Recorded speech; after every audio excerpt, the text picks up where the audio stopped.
Steve, one of the more interesting things you've been working on here over the past several years with Chuck has been expanding our definition of quality and building a better business model database. Can you tell us more about that? At the Royce Funds, we have three key investment tenets.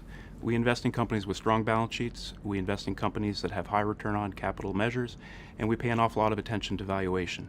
It's really the second tenet, return on invested capital, that is the most indicative, we believe, of the underlying quality of a given business or franchise. We call it the enterprise conviction framework, and it's effectively a mental model that allows us to effectively look at the overall market map of a given industry and look at the underlying structural attributes of a given company, how it operates within that industry. And ultimately, we're looking for the sustainability or maybe even the improvement of the underlying return on invested capital attributes of that company. What falls out of all that is obviously a database or a collection of businesses that arguably are the best of breed businesses within our small cap zone. Can you give us an example of some of the qualitative things you're looking for? So I mentioned the market map before. In terms of the framework analysis that we do, we begin with the market. First and foremost, is it a large and growing market? Is the market mature?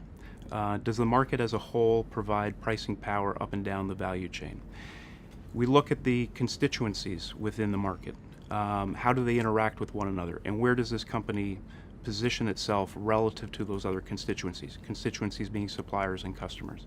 So once we have an appreciation for that overall market, we look at the underlying company itself.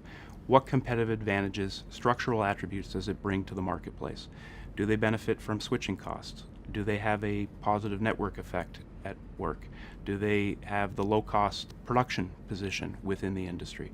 And so again, this is a framework that almost in a predictive method allows you to determine how a certain company should evolve, what certain strategies a company should have if you believe that they have that certain competitive advantage that they're providing to the marketplace. How important are the management teams in that discussion? Managements are obviously important, but in no means are we betting on the management. It's fair to say that over time the company and the position of the company dictates the underlying return metrics of a business.